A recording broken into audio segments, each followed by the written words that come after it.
आइए हम प्रार्थना करते हैं। हमारे स्वर्गीय पिता प्रभु जी, हम आपको धन्यवाद देते हैं पिता।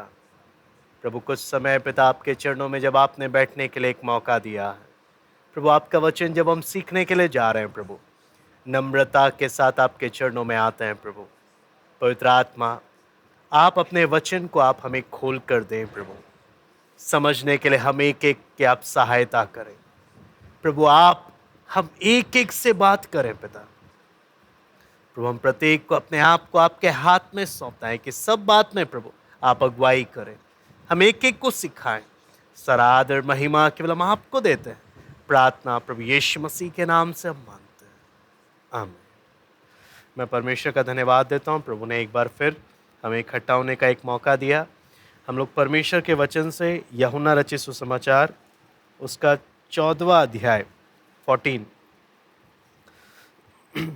उसका आज हम लोग 1 से लेकर 6 तक देखेंगे। यूहन्ना 14 का 1 से लेकर 6 तक। तो पहले मैं शुरू के 3 आयतों को पढ़ता हूँ। यूहन्ना 14 अध्याय का 1 से लेकर 3। तुम्हारा मन व्याकुल ना हो, परमेश्वर पर विश्वास रखो और मुझ पर भी विश्वास रखो। मेरे पिता के घर में बहुत से रहने के स्थान हैं। यदि ना होते तो मैं तुमसे कह देता, क्योंकि मैं तुम्हारे लिए जगह तैयार करने जाता हूँ। और यदि मैं जाकर तुम्हारे लिए जगह तैयार करूँ तो फिर आकर तुम्हें अपने यहाँ ले जाऊँगा, कि जहाँ मैं रहूँ वहाँ तुम भी रहो। यहाँ पर आप जब स्टार्टिंग में पढ़ते हैं, यहाँ पे लिखा है तुम्हारा मन व्याकुल ना हो, है ना। तो ऐसा प्रभु यीशु मसीह क्यों कह रहा है कि अपने चेलों से कि तुम्हारा मन व्याकुल ना हो। आप देखेंगे एक एक घटना को, तो सबसे पहला प्रभु यीशु बोलता है मैं तुम्हें छोड़कर क्या कर रहा हूँ, मैं जा रहा हूँ। किधर जा रहा हूँ? पिता के पास जा रहा हूँ। फिर प्रभु बोलता है कि तुम में से 12 में से एक मुझे क्या करने वाला है, पकड़वाने वाला है ना। फिर पतरस भी मेरा क्या कर देगा, इनकार कर देगा। बहुत सारी बातों ने चेलों को अंदर से हिला दिया। क्यों? वो प्रभु के पीछे जब निकले थे, वचन हमें बताता है अपना सब कुछ छोड़कर निकले थे। और उनकी सोच क्या थी कि प्रभु इसी समय में अपना राज्य स्थापित करेगा, रोमी हुकूमत को उखाड़ फेंकेगा और ये सब प्रभु के साथ क्या करेंगे, राज्य करेंगे। ये समझ ही नहीं पा रहे थे प्रभु क्रूस पर क्या करने वाला है, जान देने वाला है। अचानक से इनके सामने जब ऐसी बातें आई, तो इन प्रभु जब छोड़कर जा रहे हैं, अकेले हो जाएंगे, ये सारी बातों को सोच सोचकर इनका मन क्या हो रहा है, व्याकुल हो रहा है। इसलिए प्रभु इनको क्या बोलता है, तुम्हारा मन व्याकुल ना हो, है ना। और आगे क्या लिखा है, परमेश्वर पर विश्वास रखो और मुझ पर भी विश्वास रखो, है ना। इस बात को अगर देखें, ये आज हमारे लिए भी बहुत बहुत अच्छे से व्यक्त हो सकता है। जैसे चेले अपने जीवन में व्याकुल थे, आज हम भी अपने चारों ओर की समस्याओं के कारण, परेशानियों के कारण, अलग अलग बातों के कारण हमारा मन भी क्या हो सकता है, व्याकुल हो सकता है ना। कई समस्याएं तो हमारे खुद के कारण आ जाती है। कई बार हमारी मूर्खता के कारण हम कुछ समस्याओं के में फंस जाते हैं, तो हम परेशान हो जाते हैं। ऐसे समय में, है ना, जब चारों तरफ जब आप सही कर रहे हैं तब भी आपके साथ गलत हो रहा है, आप परेशान होते हैं। तो वचन क्या बोलता है, तब हम अपने मन में क्या महसूस करते हैं, जमाना ही क्या नहीं है, सही नहीं। आज भलाई का क्या ही नहीं रहा, भलाई का जमाना ही नहीं रहा, है ना। कुछ अच्छा करो तो भी हमारे साथ क्या ही होता है, गलत। मतलब बहुत कुछ हमारे मन में आते आते 10 प्रकार की चिंताओं के कारण हमारा मन भी कई बार व्याकुल हो सकता है। और कितनी बार हम देख सकते हैं कि कई बार जो बात असली में हुई नहीं है, सोच सोच कर भी हमारा मन और परेशान हो जाता है। कितनी बार तो जो घटना घटी भी नहीं होती है, लेकिन सोच सोच में ही बहुत बार घटने से पहले ही हम परेशान हो जाते हैं, बहुत ज़्यादा व्याकुल हो जाते हैं, है ना। कई बार ऐसा होता है जब हम ज़्यादा सोचने लग जाते हैं। तो प्रभु यीशु मसीह यहाँ पर इन लोगों को साफ साफ क्या बोलता है, तुम्हारा मन क्या ना हो, व्याकुल ना हो, परमेश्वर पर विश्वास रखो और मुझ पर भी क्या रखो, विश्वास रखो। एक सबसे अगर इस वचन को हम अच्छे तरीके से समझें, एक एक ऐसी दवा है जो हमारी सारी चिंताओं का क्या है, समाधान है। यहां पर जब बोले इसको इस तरीके से लिखा है, चाहे जीवन में कितना भी अंधकार आपके आ जाए, चाहे आपके जीवन में कितनी भी समस्याएं आ जाए, कितनी भी परेशानी आ जाए, क्या नहीं छोड़ना। हाँ जी, यहाँ पे क्या लिखा है, परमेश्वर पर भरोसा करना मत छोड़ना। ना सिर्फ इतना, प्रभु क्या बोलता है, मुझ पर भी क्या रखना, विश्वास रखना।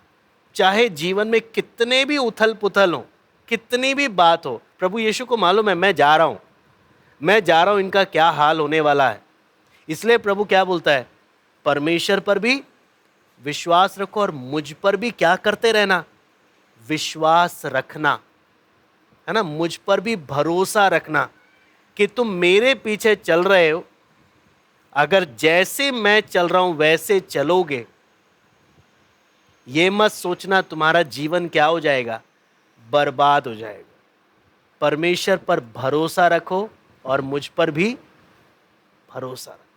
एक बहुत बड़ी दवाई है ये, हर इंसान के लिए परमेश्वर की दी हुई एक बहुत बड़ी दवाई है जो हमें, और यहाँ पर जो बात बोला है लगातार, अंग्रेजी में लिखा है कीप ऑन बिलीविंग, यानी लगातार चाहे कैसी भी परिस्थिति हो, लगातार मुझ पर क्या रखे रहना, भरोसा रखे रहना। तुम्हारा भरोसा कभी क्या नहीं होना चाहिए, हटना नहीं चाहिए, है ना, कभी तुम्हारा भरोसा हटना नहीं चाहिए। इसको वचन में हम लोग इस बात को समझने के लिए भजन संहिता 27 का 13 पढ़ेंगे। भजन संहिता 27 का 13।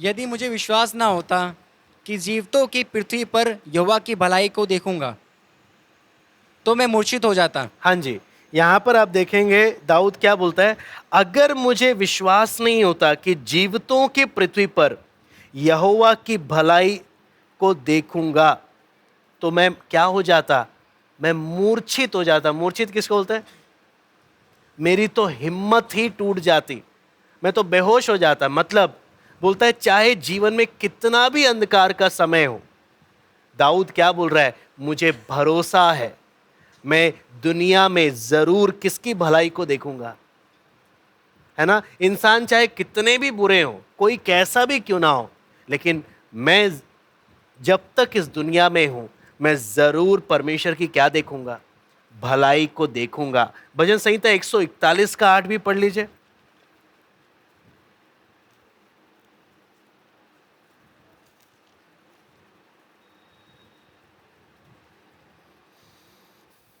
परंतु है यहोवा प्रभु, मेरी आंखें तेरी ही ओर लगी हैं, मैं तेरा शरणगत हूँ, तू मेरा प्राण जाने ना दे। हाँ, यहां पर भी क्या लिखा है, परंतु हे यहोवा प्रभु, मेरी आंखें तेरी ही ओर लगी है ना।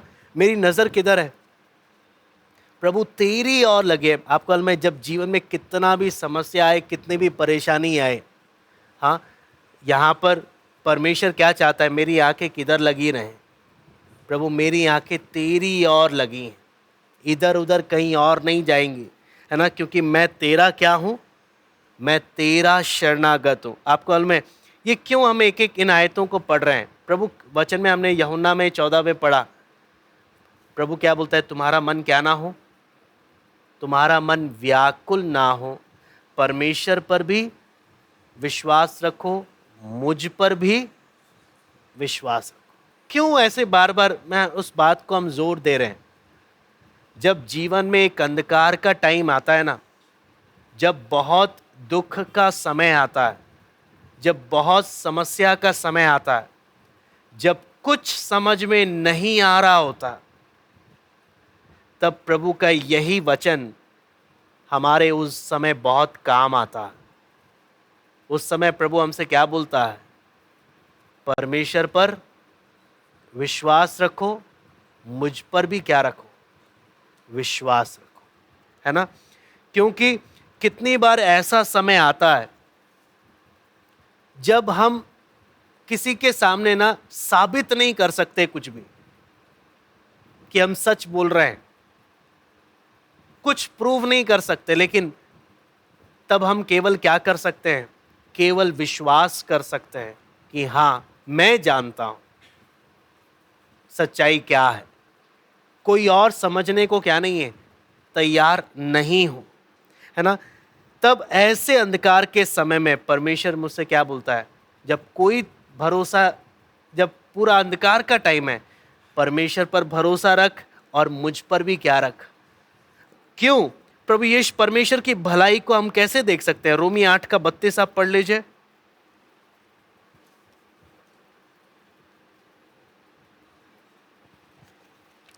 जिसने अपने निज पुत्र को भी न रख छोड़ा, परंतु उसे हम सबके लिए दे दिया, वे उसके साथ हमें और सब कुछ क्यों ना देगा। हाँ जी, परमेश्वर की भलाई कैसे हम सभी प्रूफ के तौर पर जान सकते हैं? वचन क्या बोलता है? जिसने अपने निज पुत्र को भी ना रख छोड़ा, जिसने अपना इकलौता पुत्र भी हमारे लिए क्या कर दिया? दे दिया, है ना। वो उसके साथ हमें और सब कुछ क्यों नहीं देगा?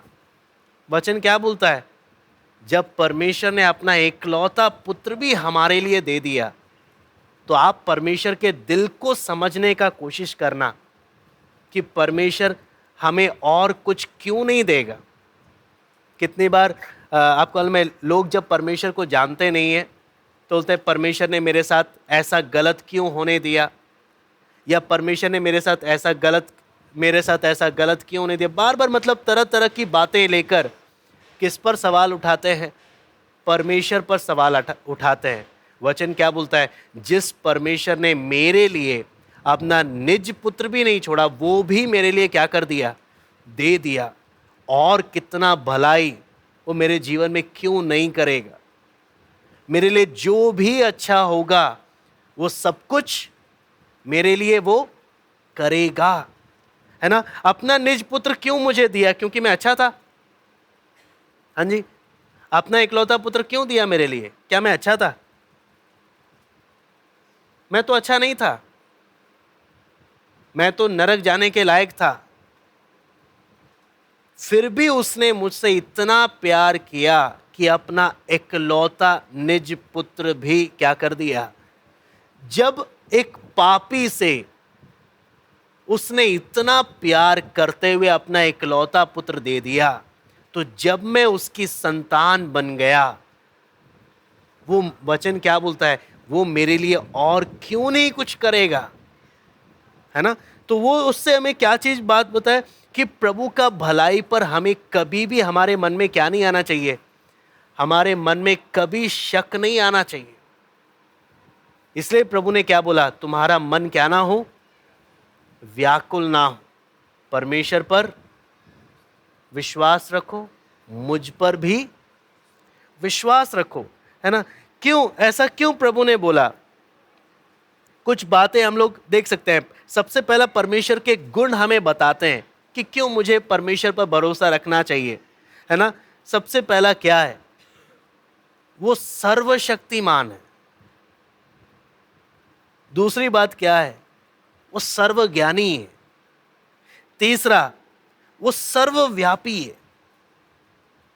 मैं किस पर भरोसा रख रहा हूं? सर्वशक्तिमान, जिसके लिए कोई भी काम कठिन नहीं है। सर्वज्ञानी, जो सबसे क्या है? सबसे बुद्धिमान है। पर मुझे परमेश्वर को सलाह देने की जरूरत नहीं है कि परमेश्वर आपको क्या करना चाहिए और क्या नहीं करना चाहिए। वो सब कुछ जानता है, सर्वज्ञानी है ना। और वचन बोलता है जो सर्वज्ञानी है, उसने जब मेरे से इतना प्रेम किया कि मेरे लिए अपना निज पुत्र भी दे दिया, वो मेरे लिए और क्या नहीं करेगा। और वो क्या भी है? सर्वव्यापी भी है। उससे कोई भी चीज क्या नहीं है? छिपी नहीं। इसलिए वचन क्या बोलता है? पौलुस बोलता है मैं जानता हूं मैंने किस पर विश्वास किया है ना। मैं जानता हूं कोई मेरे प्रभु पर के विश्वास को क्या नहीं कर सकता? तोड़ नहीं सकता। आपने अगर मसीह मुसाफिर का, जैसे मैंने पहले भी बताया, मसीह मुसाफिर की यात्रा में आप देखेंगे शैतान ने कितनों को, कितने दूर तक पहुंच गए थे फिर भी गलत रास्ते पर वापस ले गया, है ना, वापस ले गया। इसलिए बहुत जरूरी क्या है, मेरा विश्वास प्रभु पर कैसा होना चाहिए? कोई भी मुझे मेरे प्रभु से क्या ना करने पाए, अलग ना करने पाए, है ना, कोई भी मुझे अलग ना करने पाए। यूहन्ना 14:2 पढ़ लीजिए।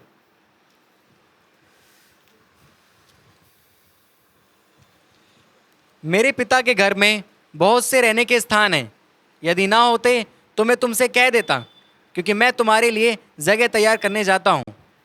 हाँ जी, यहां पर आप देखो क्या प्रभु यीशु क्या बोलता है, मेरे पिता के घर में बहुत से रहने के क्या हैं, स्थान है। मैं तुम्हारे लिए क्या करने जा रहा हूं? जगह तैयार करने जा रहा हूं, है ना। और यहां पर आप देखो, यहां पे बोलता है यदि अगर मेरे पिता के घर में बहुत से रहने के स्थान नहीं होते तो मैं तुमसे कह देता। क्या कह देता? भैया स्वर्ग में तुम्हारे लिए जगह नहीं है, तुम यहीं पे देख लो जो देखना है ना, ऐश करो, जो करना है करो, क्योंकि स्वर्ग में तुम्हारे लिए क्या नहीं है? जगह नहीं। लेकिन प्रभु यीशु यहां पर क्या बोलता है? तुम यहां पर व्याकुल नहीं होना, मुझ पर भरोसा रखना। क्यों भरोसा रखना? मेरे पिता के घर में क्या है? बहुत से रहने के स्थान हैं। यदि ना होते मैं तुमसे कह देता, क्योंकि मैं तुम्हारे लिए क्या करने जा रहा हूं? जगह तैयार करने जा रहा हूं। अब मान लो उदाहरण के लिए, इसको समझना बार बार, प्रभु यीशु क्या बोलता है अपने हर एक, प्रभु के हर एक लोगों से प्रभु क्या बोलता है? मैं तुम्हारे लिए क्या करने गया हूं? क्या करने गया हूं? जगह तैयार करने। क्यों जगह तैयार करने? ताकि जिधर मैं रहता हूं वहां तुम भी मेरे साथ क्या करना? रहना। अब उदाहरण के लिए मैं आपको इसको समझना, ध्यान से समझना। अगर मैं प्रभु का इंतजार कर रहा हूं, किधर के घर के लिए? किधर के घर के लिए? किधर के घर के लिए? जो प्रभु मेरे लिए क्या कर रहा है? तैयार कर रहा है। तो फिर मेरा मन किधर नहीं लगना चाहिए? इधर नहीं लगना चाहिए। अगर मेरा मन इधर लगा हुआ है तो मैं क्या करूंगा? हाँ जी, बात समझ में आ रही है? मैं क्या करूंगा? मैं इधर के घर के लिए अपना सब कुछ दांव पे लगा दूं। प्रभु क्या बोलता है? प्रभु ने अपने चेलों को क्या बोला? मुझे मालूम है तुम मेरे पीछे आने के लिए तुमने अपना घर, अपना सब कुछ मेरे लिए तुम छोड़कर आए हो। तुम टेंशन नहीं लेना कि मैं तुम्हें ऐसे ही छोड़ दूंगा। मैं तुम्हारे लिए क्या करने गया हूं? जगह तैयार करने गया हूं, है ना। मैं आपको मैं बताता हूं, आप सोचकर देखना। इस संसार को 6 दिनों में बनाया और इतना सुंदर बनाया, जो 2000 साल हो गए मेरे लिए क्या कर रहा है? हाँ, जगह तैयार कर रहा है। वो कैसा होगा? सोचकर देखना। वचन क्या बोलता है? जो बातें आंख ने नहीं देखी, जो बातें मनुष्य के चित्त में भी नहीं चढ़ी, वो चीजें परमेश्वर ने अपने प्रेम रखने वालों के लिए रखी, जो आप सोच नहीं सकते। इसलिए वचन क्या बोलता है? तुम पृथ्वी पर के नहीं, स्वर्गीय बातों पर क्या लगाओ? क्या लगाओ? मन लगाओ, है ना। अब्राहम को आपने देखा ना, कई बार मैं पहले भी इस बारे में हमने सीखा भी है। अब्राहम के बारे में हम क्या चीज पढ़ते हैं? सबसे अब्राहम एक विश्वासी था। पहला परमेश्वर ने बोला, अब्राहम अपने देश, अपने कुटुंब, अपने पिता के घर को क्या कर? छोड़कर निकल, जो मैं तुझे दिखाऊंगा उधर तुझे जाना है। अब्राहम ने क्या किया? ऊर में अच्छा खासा घर में रहता था, परमेश्वर की बात सुनी तो किधर आ गया? किधर आ गया? तंबू में आ गया, है ना? घर से तंबू में आ गया। दुनिया क्या बोलेगी? भाई लोग तो तंबू से घर में जाते हैं, तू तो घर से किधर आ गया? तंबू में आ गया। और तू बोलता है तूने किसकी आवाज सुनी है? परमेश्वर की। दुनिया की नजर में तो, ध्यान समझना, दुनिया की नजर में तो अब्राहम क्या है? पागल हो गया। घर से किधर आ गया? तंबू में आ गया। लेकिन वचन क्या बोलता है? अब्राहम ने इस घर से बढ़कर उस घर की ओर नजर लगाया जिस घर को कौन बना रहा? प्रभु यीशु मसीह बना रहा। आपको मालूम है, दुनिया का अरबपति भी उसका घर भी किसके बराबर नहीं होगा? हाँ जी, दुनिया के सबसे बड़े अमीर व्यक्ति का घर भी उसके बोलते ना, उसके 1% बराबर नहीं होगा जो घर प्रभु किसके लिए बना रहा? हाँ जी, किसके लिए जगह तैयार कर रहा है? जो प्रभु अपने लोगों के लिए तैयार कर रहा है। सारी बात है, मैं उधर जाने के लिए, उस घर में रहने के लिए तैयारी कर रहा हूं, या मेरा मन इधर के घर में इतना चिपट गया है कि मैं तो ये सोचकर बैठा हूं, प्रभु अभी अभी प्लॉट लिया है, अभी अभी मकान लिया है, 5-7 साल तो रहने दो, बाद में आ जाना। अभी अभी तो क्या किया है? अभी अभी तो लिया है, अभी तो बहुत पैसा खर्च करके तो बनाया है, 2-3 साल तो पैर तो सीधे कर लूं, इसका आनंद तो ले लूं, बाद में आ जाना। प्रभु क्या बोल, यहां पर सारी बात क्या है? प्रभु के असली चेलों का मन किधर की ओर है? उस घर की ओर जिस घर को कौन बना रहा है? जिस जगह को परमेश्वर अपने लोगों के लिए बना रहा है, ताकि जहां वो रहे वहां हम भी उसके साथ। मैं आपको बोलता हूं, प्रैक्टिकल बात बता रहा हूं। वचन सुनना अलग बात है, वचन को प्रैक्टिकल उसके अनुसार चलने का मन होना वो अलग बात। जिसका मन उधर लगा हुआ है ना, उधर के घर के और लगा है, वो क्या करेगा? प्रभु जिस भी हालत में मुझे रखे, मैं क्या होऊंगा? मैं रहने के लिए तैयार रहूंगा। प्रभु मुझे जिस भी हालत में रखे, अगर प्रभु ने घर दिया, प्रभु तेरा धन्यवाद। बाद में प्रभु मेरे को वो घर से निकाल कर बाहर रख दे, प्रभु तेरा धन्यवाद। क्यों? मेरा मन इधर के घर की ओर नहीं, मेरा मन किधर लगा है? उस घर की ओर। किस घर की ओर? जिसको बनाने वाला कौन है? मैं आपको बोलता हूं, चेले लोग कौन थे जिन्होंने अपना घर बार सब कुछ छोड़कर किसके पास आए?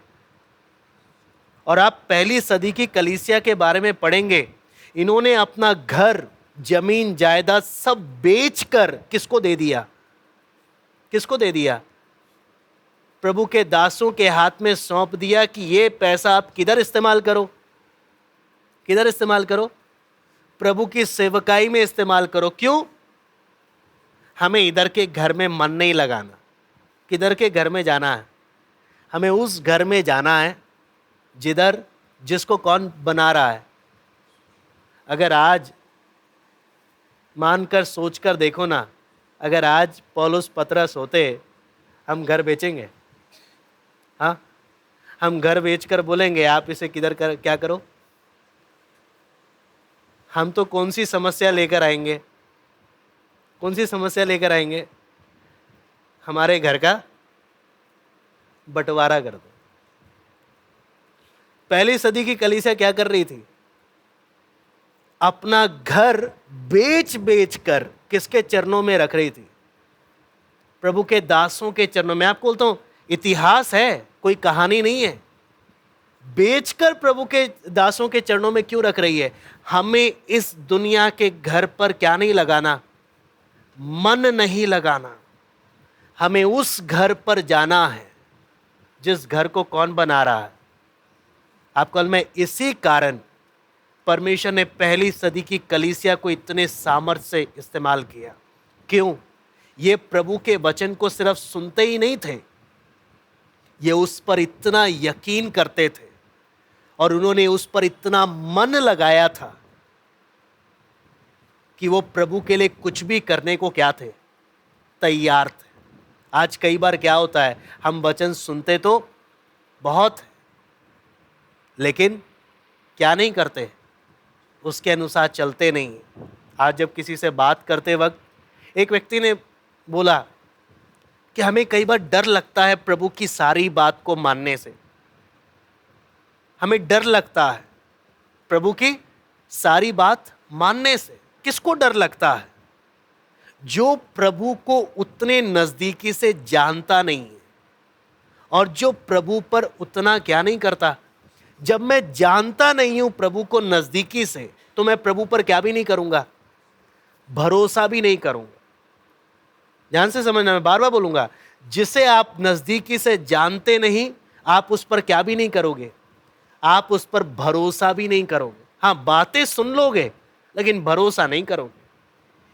सवाल यह है, क्या मुझे प्रभु पर इतना भरोसा है कि मैं प्रभु के बनाए हुए घर पर मेरी नजर जा रही है कि प्रभु जिधर आप मेरे लिए जगह क्या करने गए हो? आप कल में मेरी बात ध्यान से समझना, ध्यान से समझना। हम ट्रेन में जब जाते हैं, अगर आपने एसी की सीट बुक कर रखी है या आप ध्यान से समझना, एसी की सीट बुक कर रखी है, क्या आप जनरल डब्बे के सीट के लिए झगड़ा करोगे? भीड़ दौड़ दौड़ कर जा रही है सीट कब्जा करने के लिए, आप कैसे चलोगे? सीट कंफर्म है। सीट क्या है? कंफर्म है। कौन सी वाली? आराम से। अभी धक्के मारी हो रही है, जाने दो जाने दो, कोई दिक्कत नहीं। मेरी सीट क्या है मालूम है? पृथ्वी पर कौन दुनिया की बातों के लिए झगड़ा नहीं करता? कौन नहीं करता? जिसे मालूम है मेरे उधर का घर क्या है? उधर का घर क्या है? कंफर्म है। उधर का घर मेरा कंफर्म है और वहां का मेरे घर के लिए कोई क्या नहीं कर सकता? कोई झगड़ा नहीं कर सकता। मेरा वो घर, मेरा प्रभु मेरे लिए क्या कर रहा है? बना रहा, मेरे लिए जगह तैयार कर रहा। इसलिए जब इधर समस्या जब आती है, मेरा मन व्याकुल नहीं होता, क्योंकि मुझे किस पर भरोसा है? परमेश्वर पर। आपको मैं कई बार, आपको मालूम है, प्रभु यीशु की ईमानदारी को आप समझना बहुत जरूरी है। इस बात को हमें समझे। प्रभु यहां पर साफ साफ बोलता है, मेरे पिता के घर में बहुत से रहने के स्थान है, अगर नहीं होते तो मैं तुमसे कह देता। यानी प्रभु कई बार, आपको में बाहर के लोग, अन्य जाति लोग क्या बोलते हैं कि ना आपको ना फुसला फुसला कर, फुसला समझते हो? फुसला फुसला कर आपको ना मसीहत में घुसेड़ा जा रहा है। आपको लालच देकर मसीहत में क्या किया गया है? जोड़ा गया है। लेकिन अगर सच्चाई देखें, जितनी ईमानदारी से प्रभु ने एक एक बात बताई है ना, उतना दुनिया में किसी ने नहीं बताई। प्रभु ने साफ बोला, अगर तुम्हारे लिए स्वर्ग में जगह नहीं होती तो मैं तुमसे कह देता, भैया इधर ही लड़ाई झगड़ा करो और अपना जगह बुक कर लो, क्योंकि तुम्हारे लिए स्वर्ग में कमरे नहीं है।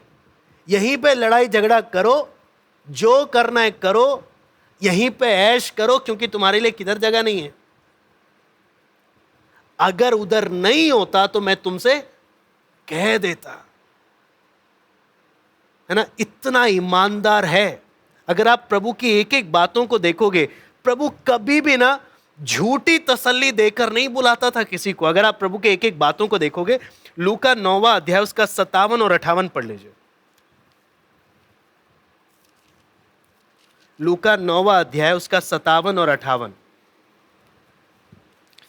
जब वे मार्ग में जा रहे थे तो किसी ने उससे कहा, जहाँ जहाँ तू जाएगा मैं तेरे पीछे हो लूँगा।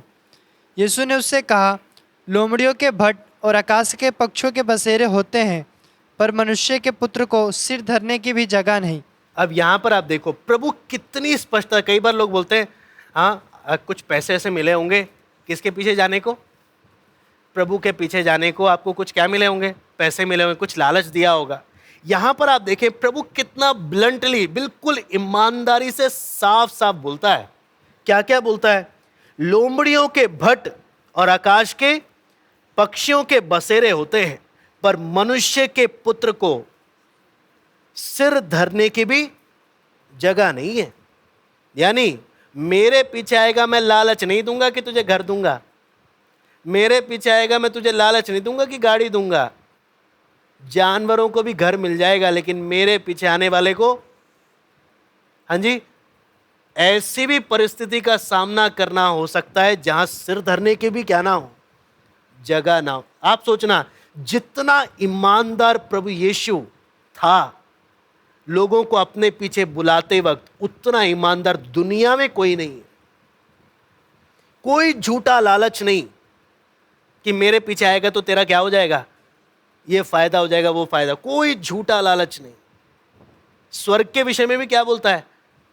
अगर जगह नहीं होती तुम्हारे लिए तो मैं तुमसे कह देता, मैं कह देता तुम्हारे लिए क्या नहीं है, स्वर्ग में जगह नहीं है, जो करना यहीं कर लो। लेकिन व्याकुल नहीं होना, क्योंकि मुझ पर भरोसा रखो, मैंने तुम्हारे लिए, मैं क्या करने जा रहा हूं, जगह तैयार करने जा रहा हूं। इस पृथ्वी पर शायद तुम्हें शायद सर धरने की भी क्या नहीं मिलेगी, जगह नहीं मिलेगी, अगर तुम मेरे पीछे आओगे तो। साफ साफ बोला है, कोई लालच नहीं है, कोई लालच नहीं। आगे आप पढ़ लीजिए मत्ती 10 का 16 से 22। मत्ती 10 का 16 से 22। देखो, मैं तुम्हें भेड़ों के समान भेड़ियों के बीच में भेजता हूँ, इसलिए सांपों के समान बुद्धिमान और कबूतरों के समान भोले बनो। परंतु लोगों से सावधान रहो, क्योंकि वे तुम्हें महासभाओं में सौंपेंगे और अपनी पंचायतों में तुम्हें कोड़े मारेंगे। तुम मेरे लिए हाकिमों और राजाओं के सामने उन पर और अन्य जातियों पर गवाह होने के लिए पहुंचाए जाओगे। जब वे तुम्हें पकड़वाएंगे तो ये चिंता न करना कि हम किस रीति से या क्या कहेंगे, क्योंकि जो कुछ तुमको कहना होगा वह उसी घड़ी तुम्हें बता दिया जाएगा। क्योंकि बोलने वाले तुम नहीं हो, परंतु तुम्हारे पिता का आत्मा तुम में बोलता है। भाई भाई को और पिता पुत्र को घात के लिए सौंपेंगे, और बच्चे माता पिता के विरोध में उठकर उन्हें मरवा डालेंगे। मेरे नाम के कारण सब लोग तुमसे बैर करेंगे, पर जो अंत तक धीरज धरे रहेगा उसी का उद्धार होगा। अब सोचो, इन आयतों में कहीं पे भी लालच है? कोई लालच नहीं। ईमानदारी से साफ साफ बोला है, मेरे पीछे आने पर क्या क्या परिस्थितियों का तुम्हें सामना करना पड़ेगा। 24वीं आयत को भी पढ़ लीजिए, मत्ती 16 का 24। तब यीशु ने अपने चेलों से कहा, यदि कोई मेरे पीछे आना चाहे तो अपने आप का इनकार करे और अपना क्रूस उठाए और मेरे पीछे हो ले। यहां पर क्या लिखा है? यदि कोई मेरे पीछे आना चाहे। हाँ जी, यदि बोलने का मतलब क्या है? यदि बोलने का मतलब क्या है? मेरे पीछे आना कोई जबरदस्ती नहीं है। आप सोचो ना, ऐसा क्यों बोल रहा है प्रभु? नेता तो क्या बोलता है, तुम मुझे वोट दो, हाँ, और बहुत सारे वायदे कर देता है, झूठ ही सही, लेकिन लोग मुझे क्या दें, वोट दें। झूठ ही सही, लेकिन मेरे पास ना बहुत क्या होनी चाहिए, मेरे पास बहुत भीड़ होनी चाहिए। आप कल में जब धरना भी करते हैं तो कई बार ना ट्रक में भर भर के लेके जाते हैं ना, क्या बोलकर 300 रुपये मिल जाएंगे, वहाँ पर बैठना है, खाना फ्री, बस बैठना है और शाम को घर छोड़ देंगे।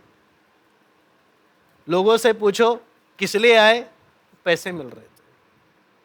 लेकिन हाँ, कैमरामैन के द्वारा क्या दिखाए, देखो हमारा भाषण सुनने कितनी बड़ी क्या आई है, भीड़ आई है, जबकि सच्चाई कुछ और होती है। लेकिन यहाँ पर प्रभु कोई पैसा नहीं, कोई लालच नहीं, साफ साफ क्या बोलता है, यदि कोई मेरे पीछे आना चाहे। आपको मैं क्यों यदि बोला है? आप एप्पल के फ़ोन लेने जाओ और चाइना का फ़ोन लेने जाओ, दोनों में बहुत फ़र्क है। चाइना के फ़ोन के लिए आप मोल भाव बहुत अच्छे से कर सकते हो, है ना। दुकानदार जितना बोलेगा आप बोल बोल कर 10 बातें बोलकर गिरा दोगे, है ना। कपड़े लेते वक्त भी रेट गिरा दोगे। लेकिन एप्पल का फ़ोन वाला वहाँ पर जाओगे स्टोर में, लेना है तो ले, नहीं लेना तो दरवाज़ा वहाँ पर है, तो क्या हो जा, चला जा। उसी से समझ में आ जाता है भाई ये मोल भाव नहीं करेगा, ओरिजिनल है। कुछ समझ में आ रहा है? ये मोल भाव नहीं करेगा, ओरिजिनल है, रेट गिरेगा नहीं इसका। उसी प्रकार प्रभु भी क्या बोलता है, यदि कोई मेरे पीछे आना, कोई जबरदस्ती नहीं है, लेकिन मेरे पीछे आएगा तो क्या बोलता है, अपने आप का क्या करे, इनकार करे, अपनी मनमर्जी छोड़ कर आए। मेरे पीछे चलते वक्त क्या नहीं करना, अपनी मनमर्जी नहीं, अपने आप का इनकार करे और अपना क्या उठाए, अपना क्रूस उठाए, मेरे पीछे आ जाए। यानी कोई लालच नहीं। आपको मैं बहुत बार लोगों को पता ना होने के कारण लोग क्या बोलते हैं, ज़रूर तुम्हें प्रभु के पीछे जाने के लिए क्या मिला होगा, पैसे मिले होंगे, कोई लालच मिला होगा, कुछ ये होगा, कुछ वो होगा। जबकि सच्चाई क्या है, जितनी ईमानदारी से अगर प्रभु ने कहा है, दुनिया में किसी ने भी इतनी ईमानदारी से नहीं कहा। बोला मैं तुम्हें कोई लालच नहीं दे रहा, मैं सच सच बोलूंगा, मेरे पीछे आओगे तो होगा क्या। इस दुनिया में तुम्हें बहुत क्लेश होंगे, दुख होंगे, समस्याएं आएंगी, लेकिन हाँ, तुम्हारा मन क्या नहीं होना, व्याकुल नहीं होना, क्योंकि मैं तुम्हारे लिए क्या करने जा रहा हूं, जगह तैयार करने जा रहा हूं। अगर जगह तुम्हारे लिए नहीं होती तो मैं तुम्हें पहले ही बोल देता, भैया जगह नहीं है तुम्हारे लिए, मुझ पर विश्वास कर लेना, लेकिन अपना रहन सहन जो भी करना है ना तुम यहीं देख लेना। लेकिन तुम्हारा मन इसलिए व्याकुल नहीं हो क्योंकि मैंने तुम्हारे लिए क्या करने जा रहा हूं, तुम्हारे लिए बहुत से रहने के स्थान है, बहुत। इसलिए तुम टेंशन नहीं लेना। इस दुनिया में चाहे कितना भी दुख मुसीबत हो, मैं ईमानदारी से बोलता हूं, जहां मैं रहता हूं वहां तुम्हें मैं अपने साथ क्या करूंगा, रखूंगा। आपको मैं इसलिए पौलुस, अगर वचन में हम पढ़ेंगे, प्रभु यीशु मसीह के बाद अगर किसी ने सबसे ज्यादा दुख सहा है, वो कौन था? सबसे ज्यादा दुख पौलुस के जितना दुख सहा हम में से कोई नहीं। इतना दुख उसने सहा। मालूम है क्यों सहा? क्योंकि उसको पता था। क्या पता था? मेरे लिए स्वर्ग में प्रभु एक रहने का स्थान तैयार किया, इसलिए मुझे कोई क्या नहीं है, टेंशन नहीं है। इसलिए आपको मैं पौलुस इतने दुखों से जाने के बाद भी पौलुस बोलता है, ये तो पल भर का हल्का सा क्लेश है, पल भर का है, ये तो छोटा सा दुख है। प्रभु ने जो मेरे लिए इतनी सुंदर जगह जो तैयार करी है ना, उसके सामने तो ये दुख कैसा है, हल्का सा है, कुछ भी नहीं है। क्योंकि पौलुस का मन किधर लगा हुआ था, उस स्वर्ग में जो जगह प्रभु ने। इसलिए मैंने बोला, अगर आपको उधर की टिकट कंफर्म है तो आप इधर का टेंशन नहीं लोगे, लेकिन अगर उधर का कंफर्म नहीं है तो भाई सारी चीज तो किधर की टेंशन होगी, इधर की ही टेंशन होगी। अगर प्रभु यीशु मसीह परमेश्वर होकर भी क्या बोलता है, मेरे लिए तो सर धरने की भी क्या नहीं है। तो मैं इस दुनिया में किसी भी चीज के लिए क्यों झगड़ा करूं? प्रभु ने जो दिया, प्रभु तेरा धन्यवाद। मैं क्यों झगड़ा करूं? प्रभु ले भी लेगा, मैं क्या नहीं करूंगा? शिकायत नहीं करूंगा। कारण क्या? प्रभु ने मेरे लिए जब अपना इकलौता पुत्र भी दे दिया। प्रभु मेरे साथ कुछ गलत नहीं कर रहा।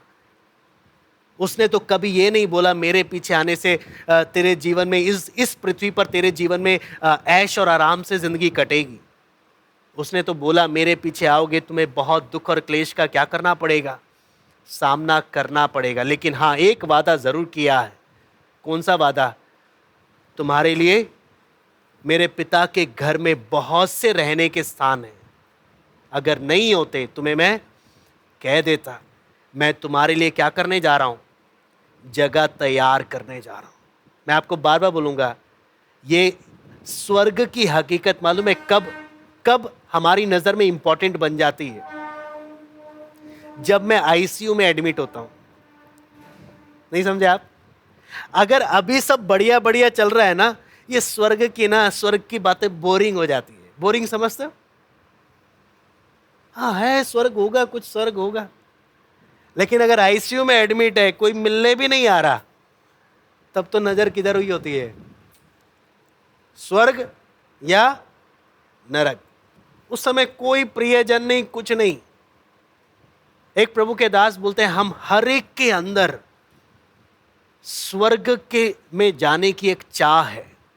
शायद हम उसे जाने या ना जाने, लेकिन हर एक के अंदर है, हर एक के अंदर है। लेकिन सारी बात क्या है? क्या दुनिया की बातों से मैं इतना अंधा हो गया कि अब मेरा स्वर्ग की ओर उधर मन ही नहीं है? सीधा मन किधर ही है? सारा इधर की ओर है। आपको में पहली सदी की कलीसिया बेवकूफ नहीं थी, जिन्होंने अपना क्या बेच डाला? जिन्होंने अपना घर, अपना सब कुछ बेच डाला। बेवकूफ नहीं थे वो।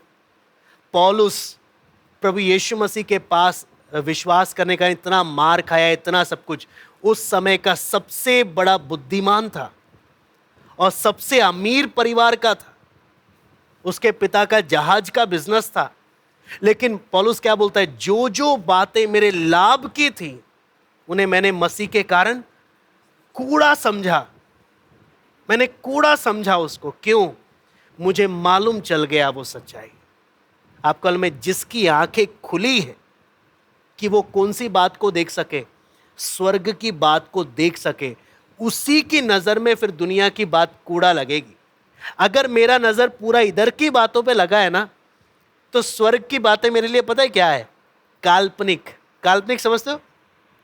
तो कार्टून नेटवर्क में जो कहानियां चलती है ना, स्वर्ग मेरे लिए फिर कार्टून है। मजा आता है, लेकिन हकीकत नहीं है। सारी बात है, क्या स्वर्ग हकीकत है मेरे लिए? क्या वहां की टिकट कंफर्म है मेरे लिए? हकीकत, हकीकत समझ रहे हैं आप? हकीकत। क्या स्वर्ग हकीकत है मेरे लिए, या स्वर्ग एक सिर्फ क्या है? कहानी है। पहली सदी की कलीसिया ने अपना सब बेच डाला, क्योंकि उन्हें उसकी हकीकत क्या थी? पता थी। सारी बात है, मन मेरा किधर है?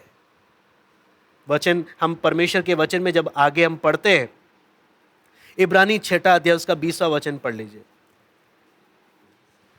जहां यीशु ने मलिकिसिदक की रीति पर सदा काल का महायाजक बनकर हमारे लिए अगुवे के रूप में प्रवेश किया है। यहां पे लिखा है हमारे लिए अगुआ के रूप में क्या किया है? प्रवेश किया। अंग्रेजी में एक शब्द है वहां पर जो आ रहा है, प्रोड्रोमोस करके आता है, जिसका मतलब है मेरे आगे आगे गया। मेरे आगे आगे बोलने का मतलब, रोमी सिपाहियों में ना एक दल हमेशा आगे रहता था। वो किस लिए आगे रहता था? ताकि जो पीछे सेना आ रही है उनको बता सके, हाँ सब ठीक ठीक है, आप मेरे को पीछे पीछे फॉलो करो। लड़ने के लिए भी जाते थे तो एक दल हमेशा आगे रहता था, जो दूसरे को क्या करता था? इशारा करता था, हाँ सही है, ऐसे ही आप मेरे पीछे पीछे आओ। ऐसे ही प्रभु यीशु मसीह मेरे आगे किधर गया? स्वर्ग गया। और मेरे को क्या बोलता है? मेरे पीछे पीछे आओ। तुम भी किधर जाओगे? स्वर्ग जाओगे। मेरे पीछे पीछे आओ। दुनिया में एक ही व्यक्ति है जिसने बगल में लटके हुए डाकू को भी कंफर्म किया, तू आज ही मेरे साथ। दुनिया में एक ही व्यक्ति है जो बोलता है मेरे पीछे पीछे आओ, मैं तुम्हें किधर लेके जाऊंगा। कोई लालच नहीं दे रहा, कोई झूठ नहीं बोल रहा। बोलता है जगह नहीं होती तो मैं तुमसे कह देता। तो ये भी बोलता है मेरे पीछे आओगे, तो ये नहीं बोल रहा मैं तुम्हें घर मिलेगा, तुम्हें ये मिलेगा, कुछ मिलेगा। बोलता है मेरे पीछे आओगे, कितना दुख तुम्हें सहना पड़ेगा, लेकिन जो धीरज धरकर सब सहते हुए चलेगा उसके लिए उधर क्या है? जगह तैयार है। कोई लालच नहीं, कोई झूठ नहीं, साफ साफ ईमानदारी से, है ना। और यूहन्ना 14 का उसी आयत में वापस हम आ जाते हैं। तीसरी आयत में लिखा है, यदि मैं जाकर तुम्हारे लिए, यानी कि किसके लिए? तुम्हारे लिए जगह तैयार करूं तो फिर आकर तुम्हें अपने यहां ले जाऊंगा कि जहां मैं रहूं वहां तुम भी रहो। क्या मैं इसे ऐसे पढ़ सकता हूं कि प्रभु यीशु मुझे बोल रहा है यदि मैं जाकर तेरे लिए जगह तैयार करूं, मैं आकर तुझे अपने पास लेकर जाऊंगा। क्या ये आयत मेरे लिए है? एक सिंपल सा सवाल, क्या मेरा मन प्रभु से इतना लगाव है कि ये आयत मुझसे प्रभु बोलता है कि तू टेंशन मत ले, आज जो भी तकलीफ या जो भी परेशानी तू झेल रहा है, मैं तेरे लिए क्या करने गया हूं? जगह तैयार, मैं तुझे अपने साथ अपने पास लेकर रखूंगा। क्या वो प्रभु मुझसे सीधा बात कर रहा है ना? कई बार लोग बोलते हैं पता नहीं प्रभु कब आएगा, लेकिन आप दुनिया के हालतों को देखोगे, वो किस मोड़ पर जा रहे हैं, किस इतिहास किस दिशा की ओर जा रहा है? प्रभु के उस आगमन की उस घटना की ओर जा रहा है, जो क्या चीज़ बता रहा है कि हाँ प्रभु आने वाला है, वो बहुत जल्द आने वाला है ना। और आगे आपको मैं 4 से 6 हम थोड़ा सा जल्दी से पढ़कर हम समाप्त करेंगे। जहां मैं जाता हूं तुम वहां का मार्ग जानते हो। प्रभु यीशु क्या बोल रहा है? जहां मैं जाता हूं तुम वहां का मार्ग क्या करते हो? जानते हो। थोमा ने उससे कहा हे प्रभु हम नहीं जानते। थोमा देखो आप, शक्की इंसान है ना, ये भी बड़ा ईमानदार है, ये भी सीधा बोल देता है प्रभु मुझे नहीं पता तू किधर जा रहा है, जबकि प्रभु ने कितनी बार बताया है, लेकिन फिर भी यहां पर ईमानदारी से जो भी है साफ मन का है बोल देता है। शक है तो बोल देता है ना। जब प्रभु यीशु मसीह जी उठा तब भी इसको क्या था? शक था तो खुलकर बोला इसने कि मैं जब तक चेक नहीं करूंगा ना मैं क्या नहीं करूंगा। जो सच्चे मन से जिसके अंदर शक होता है प्रभु उसके शक को दूर करता है ना। शक होता है तो दूर करता है मन के शक को। प्रभु ने कभी नहीं बोला कि हाँ आंख बंद करके विश्वास कर लेना, वो तो शक है ना, मैं शक तेरा क्या कर दूंगा? दूर कर दूंगा। यहां पर थोमा ईमानदारी से बोलता है प्रभु हम नहीं जानते तू किधर जा रहा है। हाँ तो मार्ग कैसे जाने? तब यहां पे यीशु क्या बोलता है? यीशु ने उससे कहा मार्ग और सत्य और जीवन मैं ही हूं, बिना मेरे द्वारा कोई पिता के पास नहीं पहुंच सकता। आपको में बहुत ही सुंदर आयत है, इसको जब हम पढ़ते हैं, इसको पढ़ने के लिए एक बार यूहन्ना 7 का 33 भी पढ़ लीजिए। प्रभु ने पहले भी अपने चेलों को बोला था, यूहन्ना 7 का 33।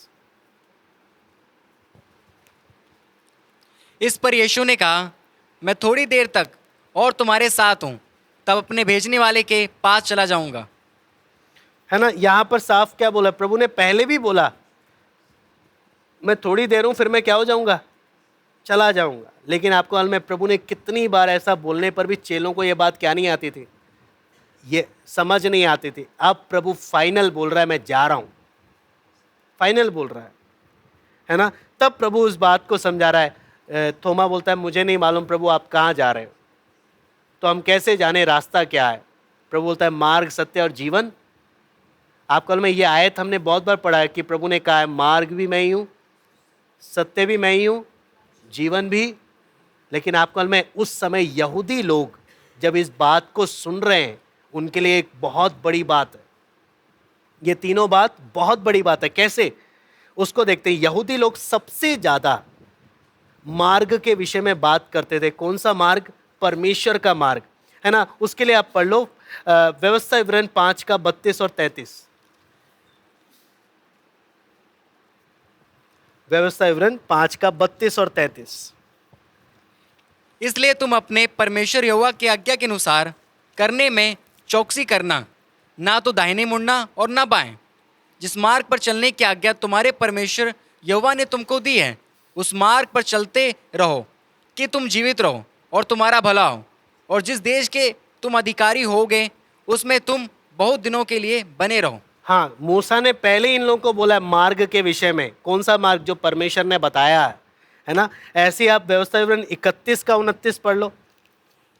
क्योंकि मुझे मालूम है कि मेरी मृत्यु के बाद तुम बिल्कुल बिगड़ जाओगे, और जिस मार्ग में चलने की आज्ञा मैंने तुमको सुनाई है, उसको भी तुम छोड़ दोगे।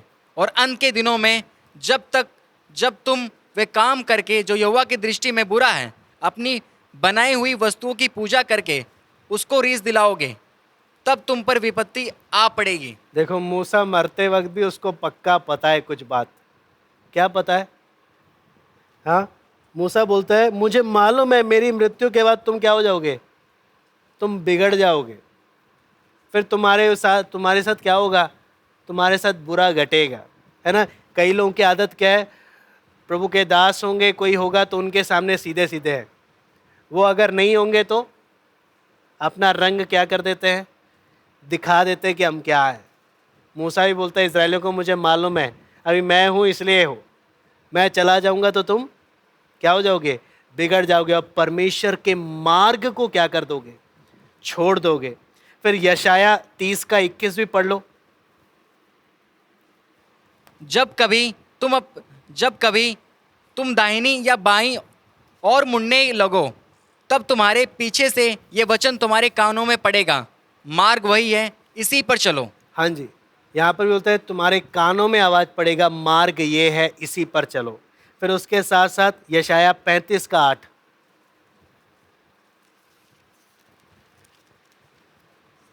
वहाँ एक सड़क अर्थात राजमार्ग होगा, उसका नाम पवित्र मार्ग होगा। कोई अशुद्ध जन उस पर से ना चलने पाएगा, वे तो उन्हीं के लिए रहेगा। और उस मार्ग पर जो चलेंगे वे चाहे मूर्ख भी हो तो भी कभी ना भटकेंगे। कौन सा मार्ग? पवित्र मार्ग, है ना। बहुत सारी बातें हैं इसमें, लेकिन यहाँ पर जो समझ है, भजन संहिता 27 का 11 पढ़ लीजिए। भजन संहिता 27 का 11।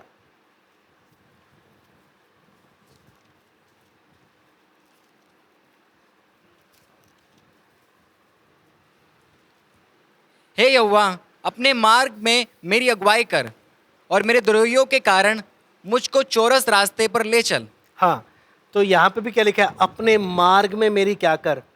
तो यहूदी लोग बहुत अच्छे से मार्ग के विषय में जानते थे, परमेश्वर का मार्ग, बहुत सारी बातें इन्होंने वचन में सीखी थी।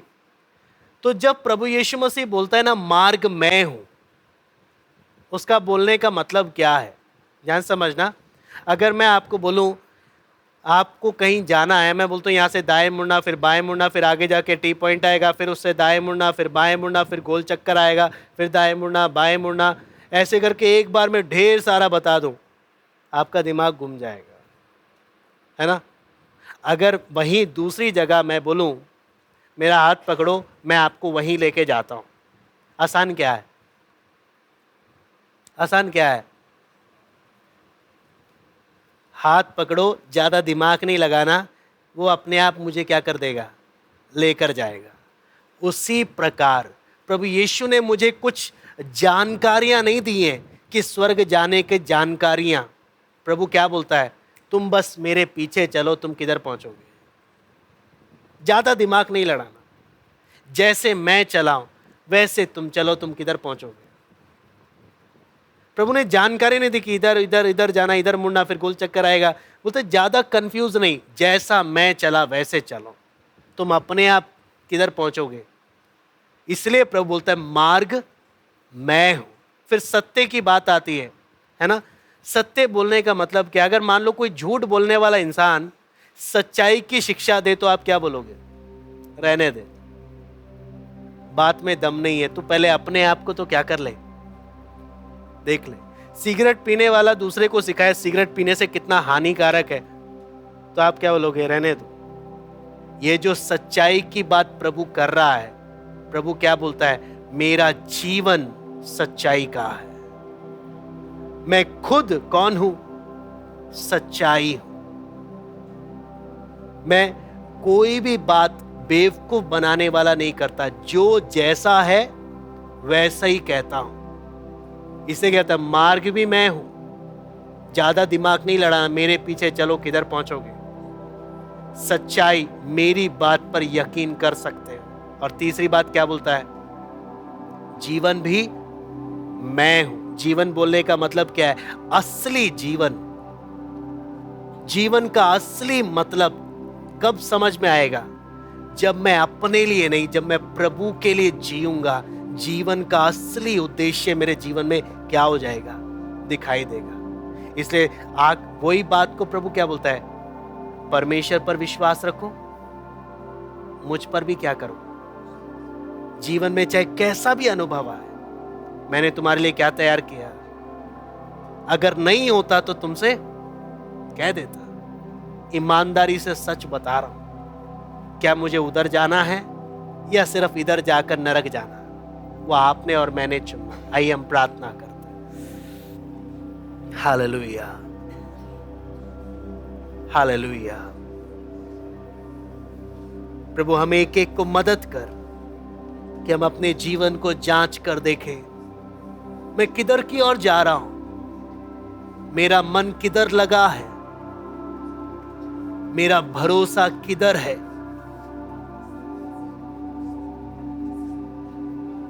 आपने सच्चाई बड़ी ईमानदारी से बताया। अगर तुम्हारे लिए जगह नहीं होता मैं तुमसे कह देता, लेकिन तुम्हारा मन व्याकुल ना हो, क्योंकि मेरे पिता के घर में बहुत से रहने के स्थान हैं। मैं तुम्हारे लिए जगह तैयार करने जा रहा हूं। प्रभु, स्वर्ग हम एक के लिए काल्पनिक नहीं, एक हकीकत, हमारा अपना घर। जैसे पौलुस बोलता है, हम स्वदेशी हैं, हमारी नागरिकता स्वर्ग की है। ये पृथ्वी तो हमारा, पृथ्वी में हम मुसाफिर हैं। प्रभु, ये बात समझने के लिए हम एक एक को मदद और सहायता कर। हम एक एक को मदद और सहायता कर। स्वर्गीय पिता, प्रभु हम धन्यवाद देते हैं आज के वचन के लिए। इन वचनों को मनन करने के लिए कृपा दे। सभी बातों को हम आपके हाथ में सौंपते हैं। हम एक एक से बात कर पिता, सरादर और महिमा केवल हम आपको देते हैं।